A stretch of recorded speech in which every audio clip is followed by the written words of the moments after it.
between one of two alternative courses.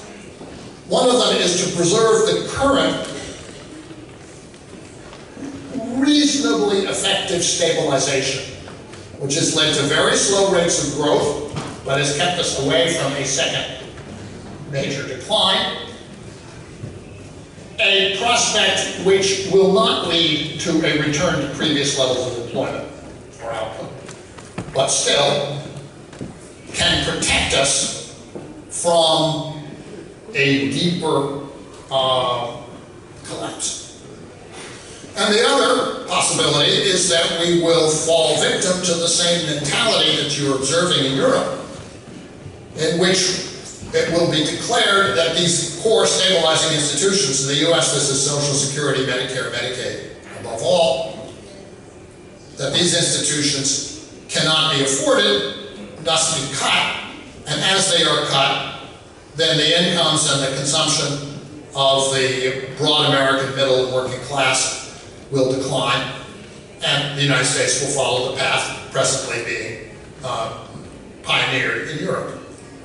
And these are the two choices. It will depend in part on the outcome of the election, which I think is now likely quite clear, but even on the assumption that the president is reelected, it will depend very much more on the political climate that emerges in Washington when the new Congress convenes. As for Europe, I say my outlook, my projection is even more pessimistic. There is no reason to believe that there is any capacity in terms of economic understanding, political will, administrative ability to take the technical steps which have been outlined by my colleague Stuart Holland that could put the European situation on a more stable path. We have a well-defined downward spiral in which the peripheral economies would be sacrificed until such time as there is a political upheaval sufficient to force one of them out of the Eurozone. And how long that will take, I think, is anybody's guess. Who it will be? Will it be Spain? Will it be Italy? That's, again, anybody's guess at this point. The Governor Mercedes Marcos Del Ponte, has already authorized me to, so to speak, conclude on a note of unrelieved pessimism.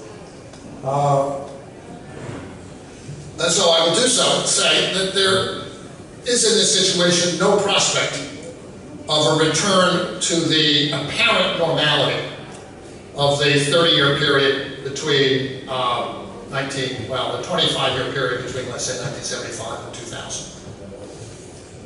Even a successful reorganization and relaunching of economic activity, oriented as it must be to the major problems that the advanced economies face, above all, energy, climate change, care of the elderly, providing of useful employment for the large part of the population. Even if we did that, we could not do it on a scale or in a time frame that would spare many from the pain of unemployment and living standards from, at best, stagnation.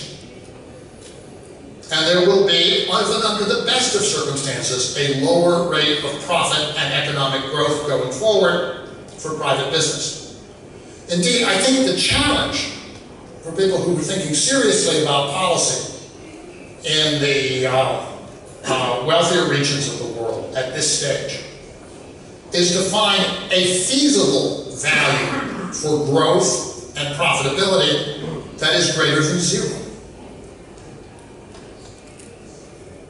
And the risk is that we won't.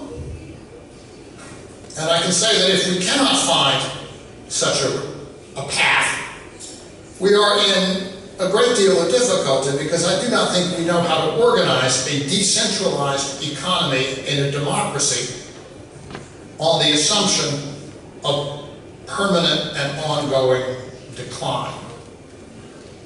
And of course, the lesson for countries in the developing world, Argentina in particular, is surely to be aware, to be prepared, to be flexible, and to be willing to take steps that will do the best possible for your own position, which is not necessarily unfavorable in this context, in relative terms. In a global environment which has offers very little prospect of, let's say, helping you out on its own.